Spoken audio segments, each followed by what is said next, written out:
Les alliés de la France ont entrepris d'associer l'Afrique du Nord française à la guerre de libération. Ils commencent à y débarquer des forces énormes. Il s'agit de faire en sorte que notre Algérie, notre Maroc, notre Tunisie constituent la base de départ pour la libération de la France. Ceci est le bulletin qui a été publié en 1948 à la mort du général Leclerc. Et voici un bulletin régulier des anciens de la 2e DB. Le soldat Salah Ben Mohamed, enterré ici, a fait partie, comme beaucoup de musulmans, de cette unité célèbre. Il est enterré dans le cimetière musulman de Bobigny, qui est le seul cimetière musulman de France. Il a été créé en 1934. Souhaiter être enterré dans une terre, c'est y prendre racine. On oublie seulement une chose, c'est qu'une grande partie de l'argent qui est dans notre porte-monnaie vient précisément de l'exploitation, depuis des siècles, de l'Afrique. Pas uniquement, mais beaucoup viennent de l'exploitation de l'Afrique. Alors, il faut avoir un petit peu de bon sens, je ne dis pas de générosité, de bon sens, de justice, pour rendre aux Africains, je dirais, ce qu'on leur a pris, d'autant que c'est nécessaire si l'on veut éviter les pires convulsions ou difficultés avec les conséquences politiques que ça comporte.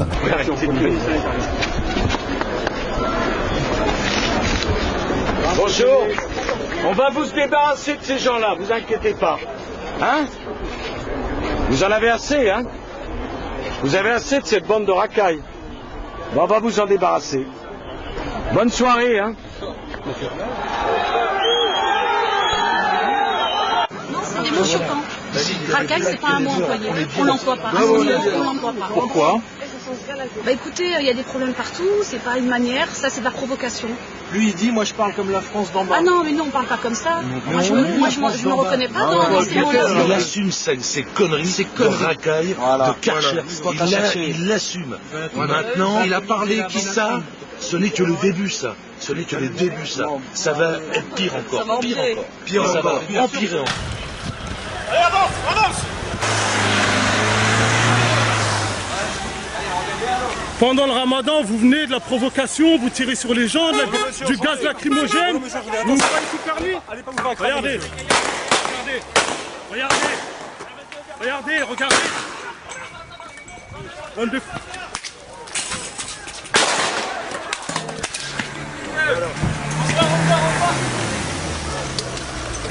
Ça vient! Fils de pute! Niquez ta mère! Fumez! Rentrez chez vous! Rentrez chez vous! Monsieur le circulaire, Je fais mon travail, j'ai le droit de filmer. Je filme. J'ai le droit de filmer. J'ai le droit de filmer. Prenez un projectile, vous partez, monsieur. C'est pas votre problème, monsieur, si je prends un projectile. Moi, je filme, je fais mon travail.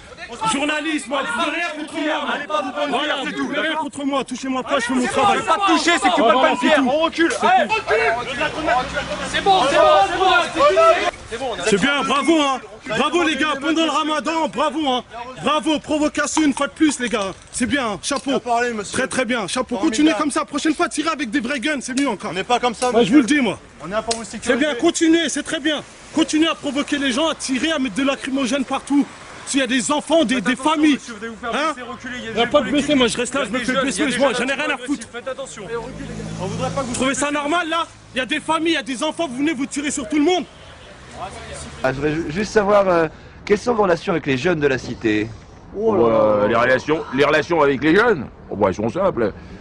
Bois fleuri, les tourtours et joli cœur, on n'y fout plus les pieds. Hein. De temps en temps, histoire de se barrer, on y envoie un stagiaire, mais trop dangereux, trop risqué. Trop dangereux, et puis les jeunes, quand on en chope un, on s'arrange pour qu'il soit tout seul. Est-ce que ce serait pas plus intéressant de faire un peu de prévention plutôt que de la répression? Prévention! Alors ça me fait marrer, tiens. Ça me fait... non, monsieur, c'est pas possible. Ils passent leur temps à bibocher, là, à fumer, là, C'est vous qui allez nous donner des leçons? Bétonné.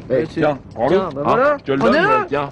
Lève-la, vas-y, allez, va faire ta prévention. Ben, on te regarde. On te regarde. La prévention. Ne le prenez pas mal, ne le prenez pas mal. Laissez tomber. C'est monsieur, malheureux à c'est dire. malheureux à dire, on n'en a pas besoin. Bien sûr. On s'en fout. On voudrait bien le donner, on voudrait bien le jeter. Mais bon, ben, le problème, c'est que c'est pas possible. Ils sont tout. enfoirés jusqu'aux oreilles. Bien sûr. Et puis ils nous attendent au tournant, hein, vous savez. De toute façon, ça va péter, hein, ça peut pas tenir comme ça. Un jour, ça va péter. Politique de l'immigration, c'est-à-dire la chasse aux hommes, aux femmes, aux enfants, aux bébés.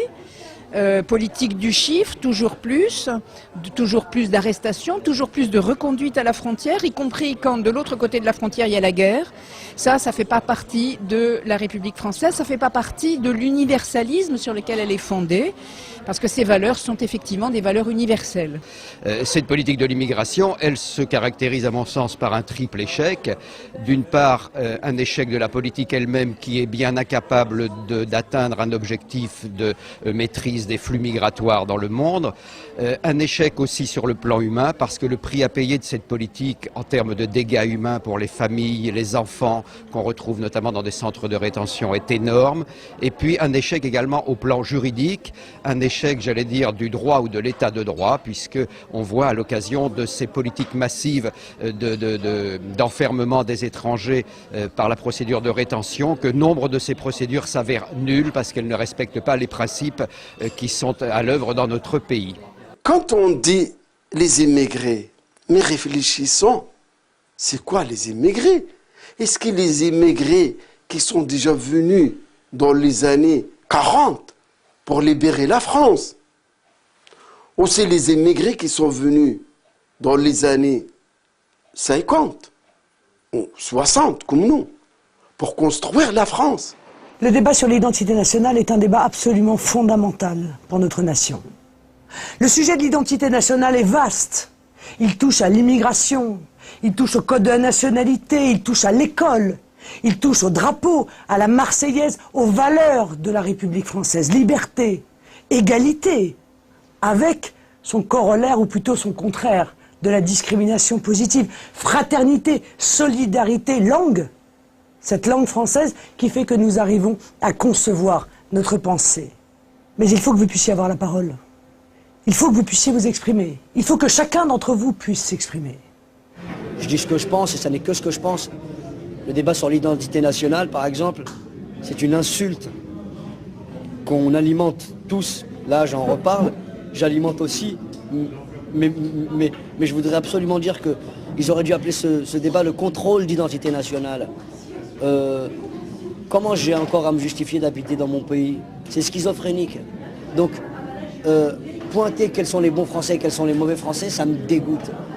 Je suis Français, je suis fier de l'être, il faut l'accepter. La France a aussi un nouveau visage, il ressemble étrangement au mien. Et il faut que ça soit, que ça rentre dans les cerveaux. Ça fait. Je suis né ici, j'ai grandi ici, je suis un Nicicien, j'ai pas besoin de l'expliquer. Pourquoi les intitulés des débats sont toujours les mêmes? Islam, poison ou virus? S'ils avaient appelé ce débat pourquoi la France aime ses immigrés, on aurait posé la question, on en serait venu naturellement à se demander qu'est-ce que c'est que d'être français. Mais non, on veut être frontal pour diviser, créer des clans. Alors je vous dis, c'est dangereux, c'est électoraliste et c'est stérile comme débat. La question que je pose à la société, mais à l'État français, est-ce que lui me considère comme française? En réalité, c'est à l'État de répondre et de me considérer moi comme française. Or, lorsqu'on entend les débats publics et lorsqu'on entend cette campagne, moi j'ai le sentiment que je ne suis pas française et qu'on ne me considère pas comme telle. 5,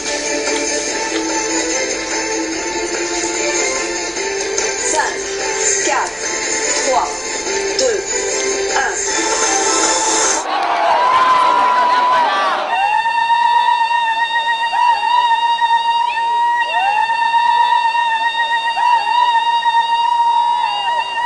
Eh bien, c'est la joie. Voilà, c'est la joie. Je suis très heureuse.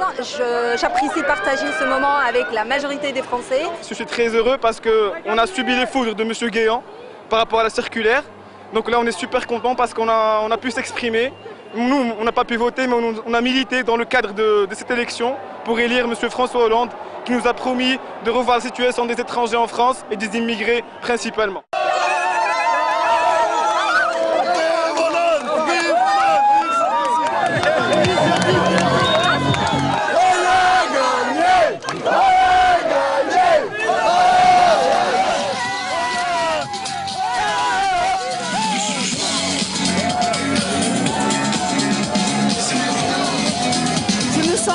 libre, libérée, je me sens renaître. J'ai l'impression que c'est une nouvelle naissance. Et enfin, on va pouvoir revivre. Fini la haine, ça y est, on commence à revivre. Je suis heureuse. Je voudrais d'autre part aborder devant vous un sujet qui a été évoqué une nouvelle fois ce matin par M. Ayrault et qui pour nous constitue vraiment une perspective extrêmement inquiétante pour la cohésion nationale. Il s'agit du projet de M. Ayrault, que M. Ayrault a réaffirmé, d'introduire le droit de vote pour les étrangers non communautaires aux élections locales. Je veux dire ici ma plus grande préoccupation face à ce projet, dont chacun sait qu'il est la rupture historique du lien entre le droit de vote et la citoyenneté française ou européenne. Je redis aujourd'hui la demande à François Hollande que s'il persiste, et ça semble malheureusement être le cas, dans son intention de déposer un projet de loi qui introduit le droit de vote pour les étrangers non communautaires aux élections locales, ce projet soit soumis à référendum. Aujourd'hui, il y a des gens qui habitent dans les quartiers, dans les banlieues, qui payent leurs impôts, qui sont des enfants de la République au même titre que les Français, sont bien intégrés, ils travaillent. Je vois pas pourquoi on leur interdirait de voter. Je pense qu'à partir du moment qu'on vit ici, tout le monde a le droit, de dire ce qu'il pense et donc de voter, donc oui, je serai pour. Toute transformation finalement sociale ne peut se faire et ne peut avoir lieu qu'avec une transformation personnelle. Le programme de dialogue interculturel, c'est un programme qui contribue justement à faire naître une culture commune pour la République, pour les citoyens de cette société. Et cette culture commune, finalement, c'est l'ensemble des valeurs qui pourront souder notre communauté nationale, finalement. Je l'ai nommé ministre ce matin. Ministre des Affaires de côté. C'est-à-dire les petits machins comme ça. Financement des partis politiques français. Mais une autre droite, gauche, on donne. Mitterrand, Chirac, on a donné à tout le monde. Ils viennent comme ça, ils prennent, ils s'en vont avec. Pompidou. Ah, Pompidou, hein. Le nom est marrant, De Gaulle. Il fallait arrêter avec les affaires de colonisation. Fallait-il donner la citoyenneté française à tous les indigènes africains? Non, il a dit non, non, non. C'était prendre le risque qu'un jour un indigène devienne président de la République.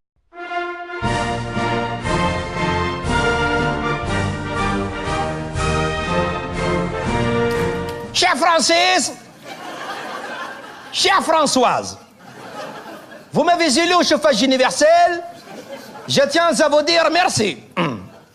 Merci. D'autant plus que je ne penserais pas que c'était vous qui m'avez choisi, vous. Votre choix me va droit au cœur. Et sachez que je serai le président de toutes les Francis et de toutes les Françoises. En voyant actuellement tout ce cataclysme, cette charaphonie... Charaphonie? Non, pas charaphonie, non, non. Cette cacophonie, je me suis dit... J'y suis, j'y reste. Si j'y suis Lulu, eh bien je resterai là.